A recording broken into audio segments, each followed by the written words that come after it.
En représentation du gouvernement du Canada, c'est avec grand plaisir que je me joins à vous tous aujourd'hui dans cette magnifique région du Nord Kivu, en République démocratique du Congo, pour participer au lancement du programme de soutien aux cantines scolaires et d'appui à la résilience des moyens de subsistance des petits producteurs à Rutshuru, qui est financé par Affaires mondiales Canada.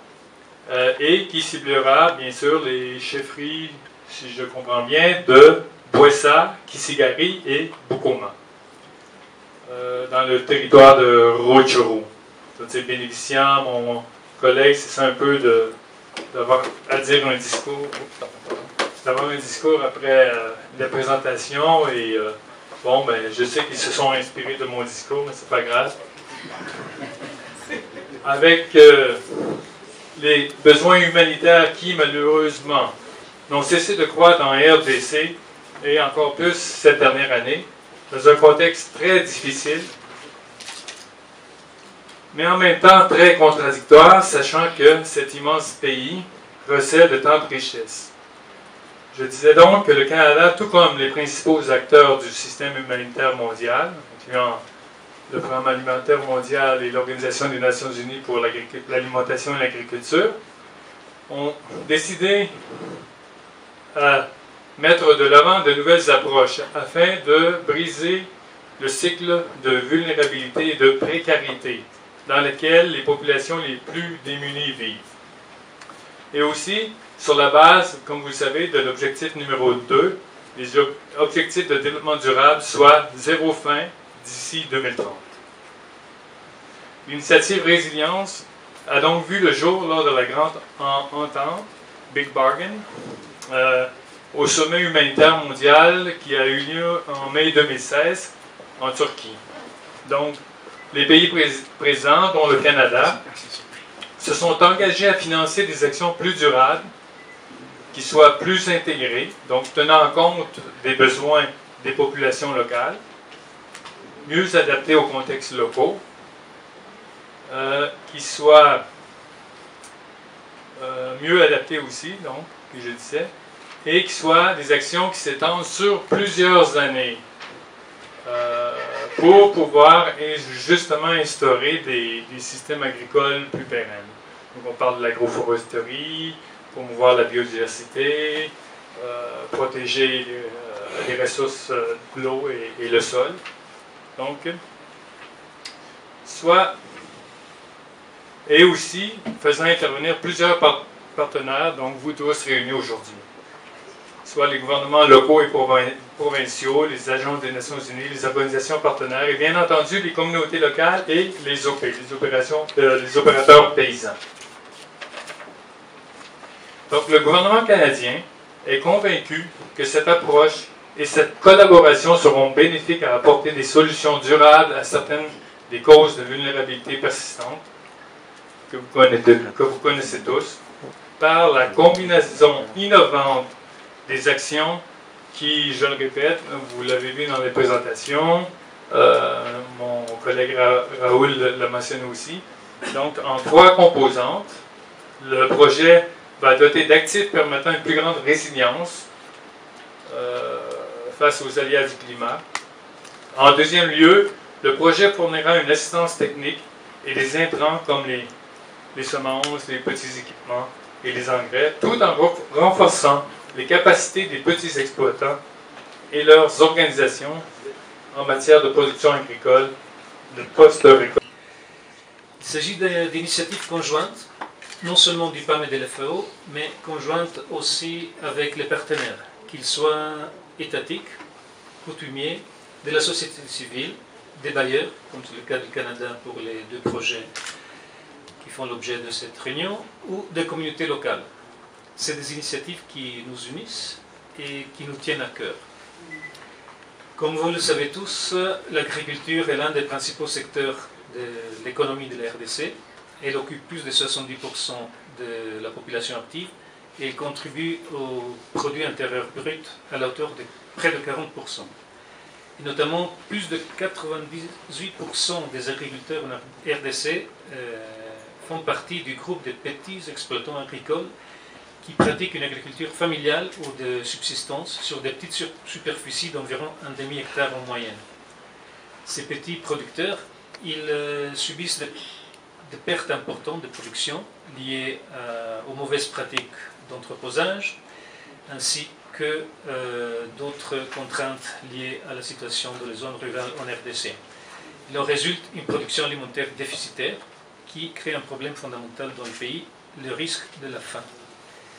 Selon l'analyse conjointe qui est faite entre la FAO, le PAM et les autres agences des Nations Unies, ainsi que les collègues du gouvernement, qu'on appelle IPC, il y a en RDC en ce moment plus de 7,7 millions de personnes qui sont dans une situation d'insécurité alimentaire aiguë.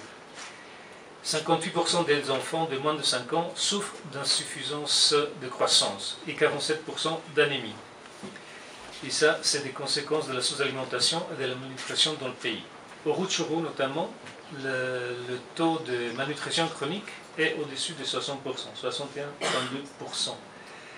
Face à cette situation, évidemment, nous ne pouvons pas rester spectateurs, et c'est pourquoi nous sommes ici aujourd'hui, pour consolider une alliance, notre alliance, pour apporter une amélioration aux conditions de vie de cette population. Il est clair que l'appui à l'agriculture familiale est fondamental pour lutter contre la faim en RDC.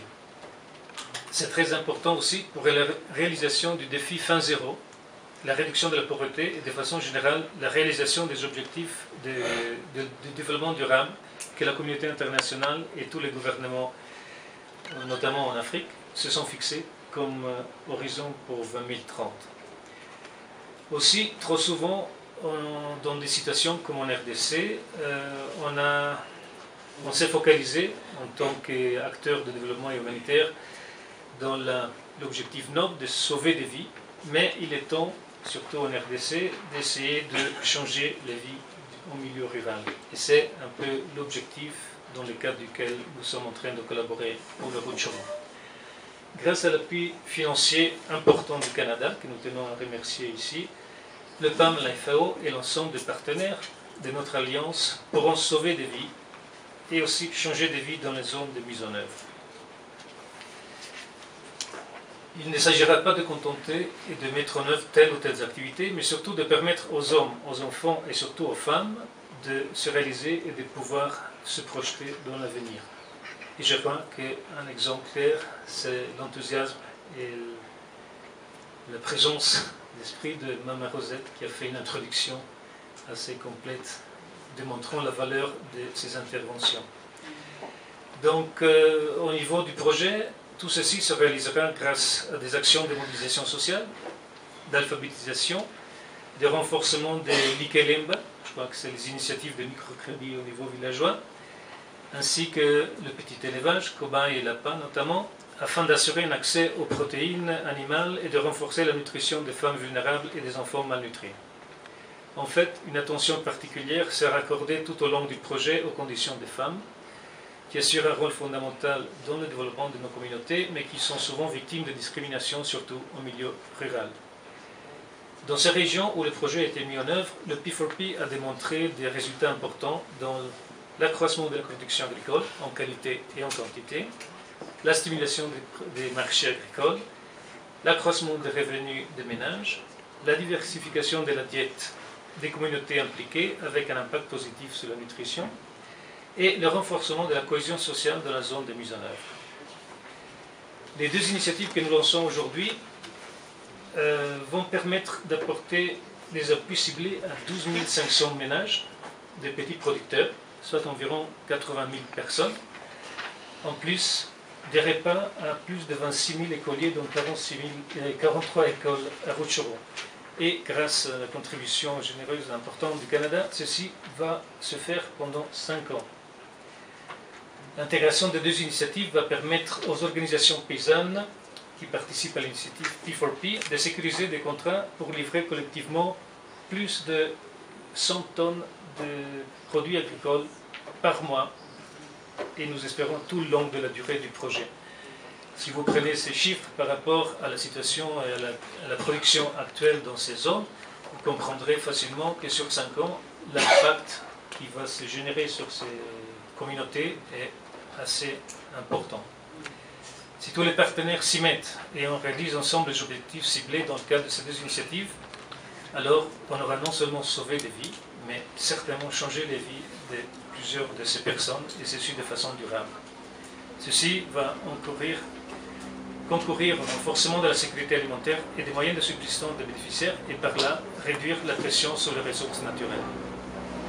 Pour conclure, nous espérons aussi que ce projet va contribuer à la consolidation de la paix et de la cohésion sociale, désamorçant les déclencheurs de conflits grâce à la relance de l'économie locale et le relèvement communautaire. Je vous remercie.